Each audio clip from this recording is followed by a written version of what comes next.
Halo, selamat datang di channel Ruang Taktik.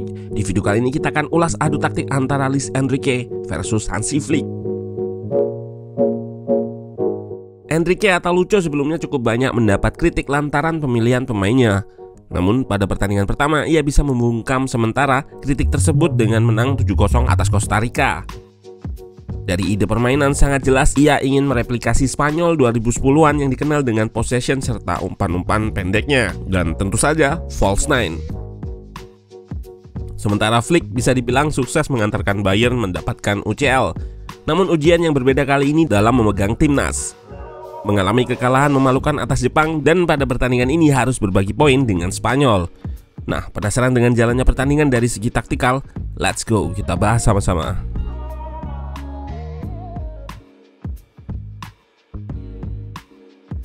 Spanyol bermain dengan formasi pakemnya 4-3-3 dengan line up yang hampir sama ketika melawan Costa Rica. Satu-satunya perubahan dari Lucho adalah memainkan Dani Carvajal di sisi kanan. Nah, Hansi Flick melakukan beberapa perubahan pada pertandingan hari ini. Neuer menjadi kiper.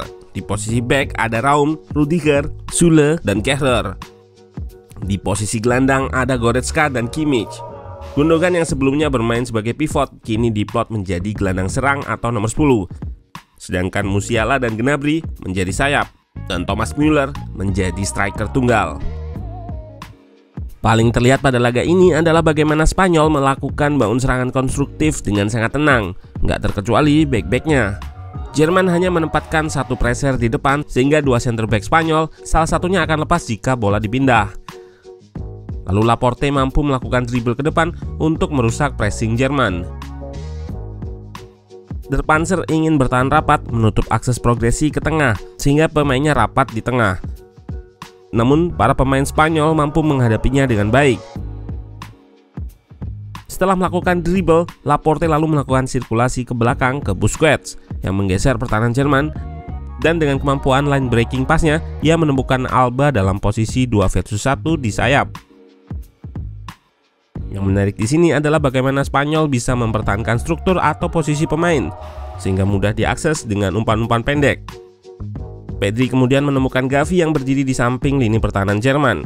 Kecerdikan Asensio dalam menerima dan mengontrol bola membuatnya mampu untuk pancing press Jerman dan ciptakan ruang tembak bagi Olmo.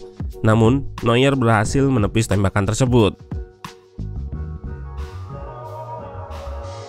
Spanyol juga berusaha untuk arahkan pertahanan Jerman ke satu sisi. Posisi Azpilicueta di sisi kanan mampu untuk pancing press dari Musiala dan Müller. Dan dari sini dia menemukan Busquets. Pergerakan Asensio yang turun sebagai false nine dan Olmo yang maju untuk okupansi ruang bek kanan mampu buka ruang bagi Alba yang kembali menghasilkan peluang bagi Spanyol. Enrique berujar bahwa Asensio memiliki kemampuan untuk menjadi penyerang tengah. Kemampuannya untuk turun jauh dan menjadi opsi umpan bagi Spanyol membantu mereka untuk bisa bebas dari press Jerman.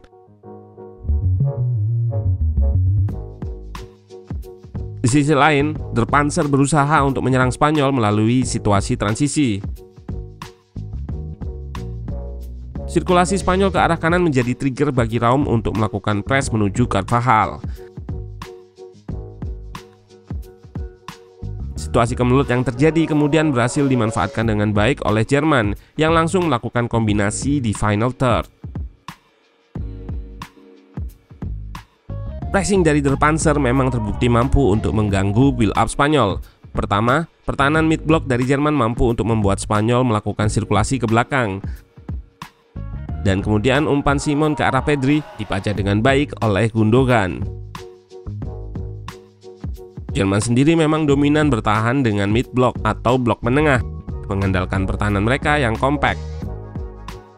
Jika dilihat melalui data FIFA, 27% dari pertahanan Jerman dilakukan secara medium block. Jerman menerapkan pressing trap ketika bola di tengah dan merupakan salah satu strategi dari Jerman untuk memaksa Spanyol sirkulasi menuju sayap yang terlihat melalui grafik FIFA. Bisa dilihat juga bahwa Jerman memang melakukan pressing dari segala sisi. Hal ini terlihat dari grafik pressing di mana mereka aktif melakukannya di middle third, final third, dan sayap. Jerman juga sempat menyulitkan Spanyol dengan build up dan serangan mereka yang cepat. Raum, Rudiger, Neuer, dan Süle membentuk lini 4 pemain untuk menarik pertahanan Spanyol. Kimmich yang turun mampu untuk memancing Pedri dan buka sisi kiri yang diisi oleh Musiala. Kombinasi third man run berujung pada Goretzka yang membawa bola menuju final third dan menghasilkan peluang emas bagi Jerman. Jerman kemudian mencetak gol yang dianulir oleh wasit. Berawal dari situasi free kick, Rudiger mampu untuk memanfaatkan blind set dari Busquets dan menyambut crossing dari Kimmich. Namun ia sudah berada dalam posisi offside.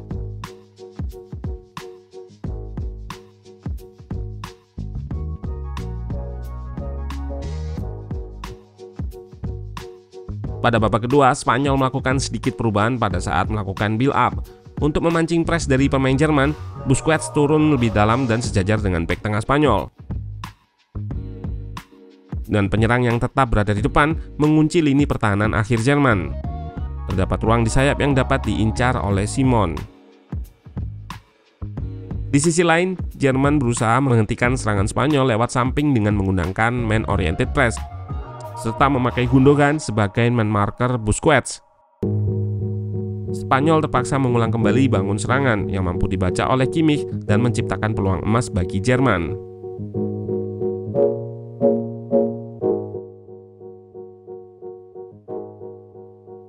Untuk mengincar ruang belakang lini Jerman, Enrique memasukkan Morata dan menaruh Asensio di posisi sayap. Morata pun mampu mencetak gol di menit ke-61. Switch play menuju Alba membuka ruang crossing yang mampu dimanfaatkan dengan baik oleh Morata. 1-0 untuk Spanyol. Selama babak kedua, Morata mencatatkan 10 lari ke belakang lini, terbanyak keempat di antara pemain Spanyol lainnya. Perlu diingat bahwa Asensio, Olmo, dan Ferran bermain sejak menit awal. Terlihat jelas ide taktik Enrique dengan memasukkan Morata untuk ekspos belakang lini Jerman. Dengan resiko tersingkir dari Piala Dunia yang semakin meningkat, Flick langsung memasukkan triple sub. Sané, Füllkrug, dan Klostermann menggantikan Müller, Gundogan, dan Kehrer. Struktur serangan Jerman berubah menjadi 2-3-2-3 yang akan berubah menjadi 2-3-5 jika terdapat kesempatan progresi menuju final third. Jerman menyerang dengan lebih banyak pemain. Kepercayaan Flick terhadap 3 pemain ini langsung dibayar tuntas. Jerman berhasil merebut bola dan Klostermann langsung melakukan overlap ke depan. Sané mundur, membuka ruang umpan menuju Musiala. Posisi Balde yang gak sejajar dengan lini pertahanan Spanyol membuat Musiala mampu menemukan Füllkrug. Ia lalu menerima bola dan menghantamnya menuju sudut kiri atas gawang Spanyol. Skor 1-1 bertahan hingga akhir laga usai. Dengan skor seri ini, Jerman tetap memegang asanya untuk lolos dari grup E. Tetapi hasil tersebut akan sangat ditentukan oleh kemenangan melawan Costa Rica dan juga kemenangan Spanyol melawan Jepang.